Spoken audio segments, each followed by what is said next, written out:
നന്ദി കെട്ടവരോടും ദുഷ്ടന്മാരോടും ദയാലുവായ ദൈവത്തെ വിശുദ്ധ ലൂക്കോസിൻ്റെ സുവിശേഷം 6:35 പരിചയപ്പെടുത്തുന്നു.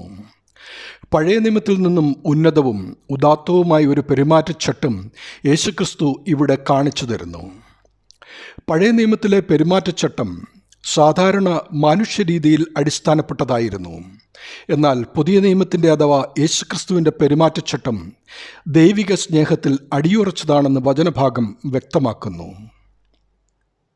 ദൈവിക സ്നേഹം ആഴമായ സഹനത്തിൻ്റെയും അറുതിയില്ലാത്ത മനസ്സലിവിൻ്റെയും ഉപാധിയില്ലാത്ത ഉപകാരത്തിൻ്റെയും അർഹതയില്ലാത്തിടത്ത് ആർദ്രത ഒഴുക്കുന്നതിൻ്റേതുമാണ്. പഴയ നിയമപ്രകാരം കുറ്റങ്ങൾക്ക് അവയ്ക്കനുസൃതമായ ശിക്ഷ ഉണ്ടാവണം. എന്നാൽ യേശുമശിഹായുടെ ധർമ്മസംഹിതയിൽ നിങ്ങളോ ശത്രുക്കളെ സ്നേഹിപ്പീൻ, അവർക്ക് നന്മ ചെയ്യുവിൻ, ഒന്നും പകരം ഇച്ഛിക്കാതെ കടം കൊടുപ്പീൻ എന്നാണ് പറയുന്നത്. യേശുക്രിസ്തുവിൻ്റെ പെരുമാറ്റച്ചട്ടത്തിലെ പ്രധാനമായി 4 ഉപദേശങ്ങളുടെ വിശദീകരണമാണ് വിശുദ്ധ വേദഭാഗത്ത് നൽകുന്നത്. 1. ശത്രുക്കളെ സ്നേഹിക്കുക. 2. പയക്കുന്നവർക്ക് ഗുണം ചെയ്യുക. 3. ശപിക്കുന്നവരെ അനുഗ്രഹിക്കുക. 4.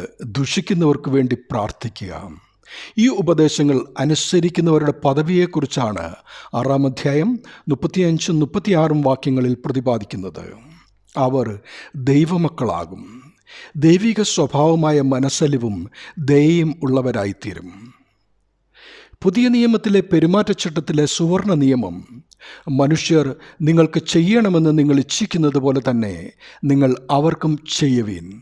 അതിൻ്റെ എതിർചിത്രമാണ് 6:37-38 വാക്യങ്ങളിൽ പറയുന്ന മനുഷ്യരോട് നിങ്ങൾ ചെയ്യുന്നത് പോലെ നിങ്ങൾക്കും ലഭിക്കും. നന്ദി കെട്ടവരോടും ദുഷ്ടന്മാരോടും ദയാലുവായ നമ്മുടെ ദൈവത്തിൻ്റെ പെരുമാറ്റച്ചട്ടം അനുസരിച്ച് ദൈവമക്കളെന്ന പദവിയിൽ ദൈവിക സ്വഭാവമായ മനസ്സലിവും ദയയും ഉള്ളവരായി ജീവിക്കുവാൻ ഇന്നത്തെ വചനത്തിലൂടെ ദൈവം നമ്മോട് സംസാരിക്കുന്നു. അത് സ്വീകരിക്കുവാൻ നമ്മുടെ ഹൃദയം തുറന്നു ലഭിക്കുവാൻ ദൈവത്തോട് മുട്ടിപ്പായി പ്രാർത്ഥിക്കുവാൻ. ദൈവനാമം മഹത്വപ്പെടട്ടെ. ആമീൻ.